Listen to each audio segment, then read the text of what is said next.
friend Vito. We've been friends since like first grade, and his brother got it for him as a birthday gift.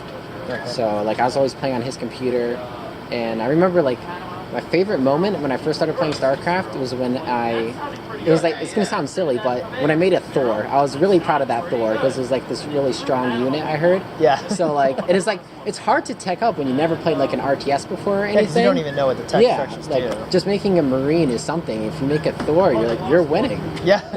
What's up, guys? I'm just Jordan, and in this episode of State of NA, we have Cicada, the Zerg player formerly known as Volts. We talk about his run at Cheese, as well as the big dreams he has for his future in StarCraft. All right, I'm out here this time with Cicada, representing Dankshrine, of course. You may have known him previously as Volts. Yeah.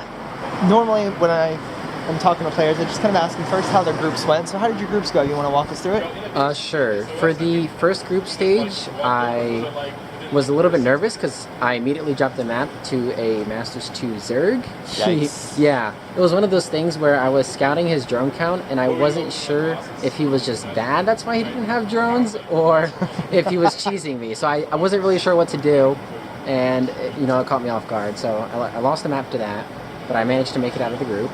Okay. And then the next group stage was surprisingly well. I actually got lucky that my group was one of the easiest groups, if I have to say. I had at first I had Starkiller, who is a good Zerg. Yeah. But I'm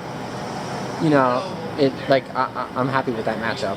And then I had a Villa after, which is always a good time.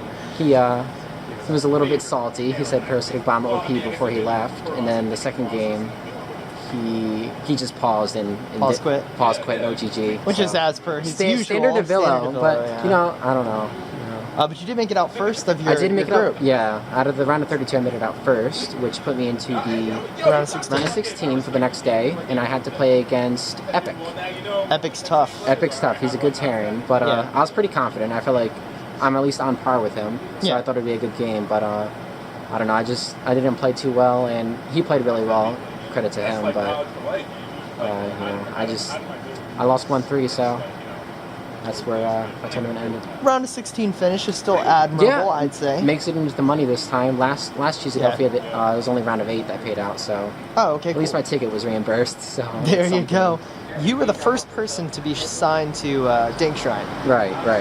How's it going for you? It's going pretty well. I actually really enjoy being on the team. We just got Taylor over there, ex-Quine. Yeah. And we also signed Rengen. He's nice. I remember. Yeah, I remember Rengen. He used to be on Elevate. Yep, he's getting back into the groove of things. So I've been enjoying it. I've actually one of the biggest perks is Toast has a lot of hookups to the Korean scene since he always does these interviews. Nice, so I've even had the chance to play practice games with Sue, for instance. So I feel like that really helped my play. I could imagine. Yeah. Was he at least talkative enough when you asked him questions and stuff? Sue's really good with English, so we were able to communicate a little bit. And I didn't want to waste too much of his time, so we didn't play all day. But, but it's still a few games, and it was great. It was nice. So I enjoyed it. I'm appreciative of everything. Toast, I should say. He supports me well, so I'm happy. How did Dankshrine come about? You mean the talk show or the team? No, the team. Because they've been, everybody knows Dankshrine and Toast, the talk show interviewing the Korean pros with now Seeker, the translator, which is nice. Mm-hmm. Originally, sorry to cut you off. No, you're fine. I was on Team Revolution, and this is how we first came into contact, and he was doing an interview of me, when his show was first starting out, so I was one of his first guests, and I guess from there, once I left Revolution, I forget who made the first, who reached out to the other one, but, after that, he just said, would you like a spot on the team, and, I was down. I was ready to give him a chance, and he gave me a chance, and I'm grateful. So. I'm always super stoked to see up and coming NA talent, especially when they do things like qualify for Challenger. You qualify for Challenger against. The last time I saw you against Avalo, you beat him out for a Challenger spot. Yeah, that was I think the third WCS qualifier last year. It was my first time making Challenger, so that was great. Yeah. Then I made it again this year against. I played against Pili Pili, which I don't want. Yeah, he hasn't been playing much recently. I've heard he's been really heavy on the Dota. Yeah. So Dota memes. I mean, I don't know. I'm happy getting Challenger. Obviously, I have bigger aspirations coming up in the next seasons. This is probably going to be like the year that I really double down and go heavy on my practice. So I'm hoping to do bigger things. Yeah, that's another question that I had. Is what are some goals you have for yourself within StarCraft? Like what? My goals. Right now you got Challenger. If I said them to the camera, everyone would think I was crazy because those are the best. I see myself on top, even though no one else sees me there. Because obviously I'm not there right now. But, yeah. I always see myself on top. When I see Neve, I say that could be me.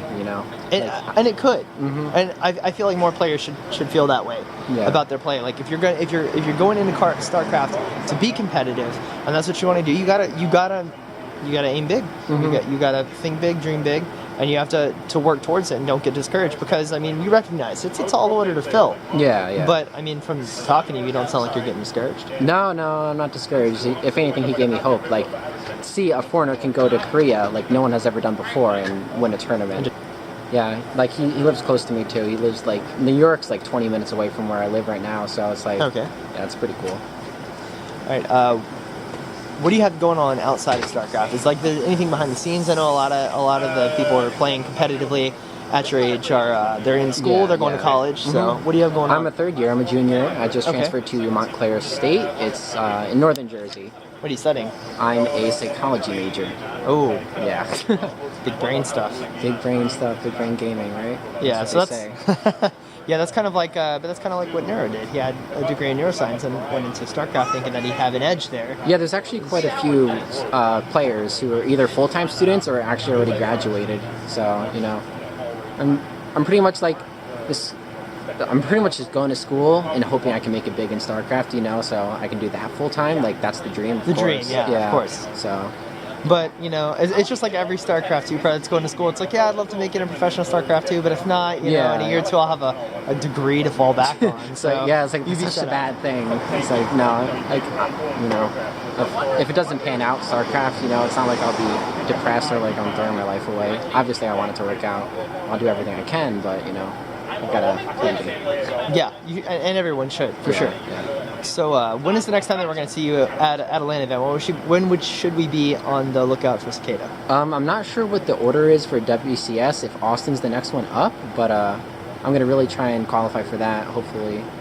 And so if you get Challenger for Austin, you're definitely going, or are you going to go even if you don't get Challenger? I'm not sure. I'm talking to Toast about it. We're thinking about even the Washington D.C. land that's coming up for the cheese. So we're looking at that. We're looking at Austin. He's talking to some sponsors right now. So best case scenario, he can help me with some travel costs, and that would be really great. So. Oh yeah, always. Yeah, we just have to see how those things pan out, and so I'm not really sure what the next land is for me. I'll definitely be on all the Cheesadelphias if they're in Philly. But Washington D.C. is the hope. So maybe that, maybe Austin. We'll just have to see. I know the Storm Cup is coming up. That's in summer. Virginia, right? In Virginia, Fairfax. Right, yeah? right. I haven't actually been to one of those, but really, I want to. Depends how it pans out with school and everything. Okay. Cool. Yeah. All right, if you want to follow Cicada, you can find him on Twitter. That's at CicadaSC. And if you want to follow his team, one of the newest teams on the scene, that's Dank Shrine. You can follow him on Twitter as well. It is at Dank Shrine on Twitter. Thanks, Cicada, for taking the time out. Thanks for the interview. Yeah, nice to finally meet you after casting some of your games. Yeah. It's not often you get to meet all the StarCraft people, but it's great when it does happen. So. Yeah, I know. Okay, there they are. They're finally popping. They're popping so far on the north side. Yes, so many SPDs are dying here. You can see those numbers. And Volt is just cleaning up completely here. I can't believe that Avilo went past all these roaches and was like, I'm going to try to kill him. That did not go well at all. He's being represented by Dank Shrine, one of the newest teams on the scene. Yeah. Fucking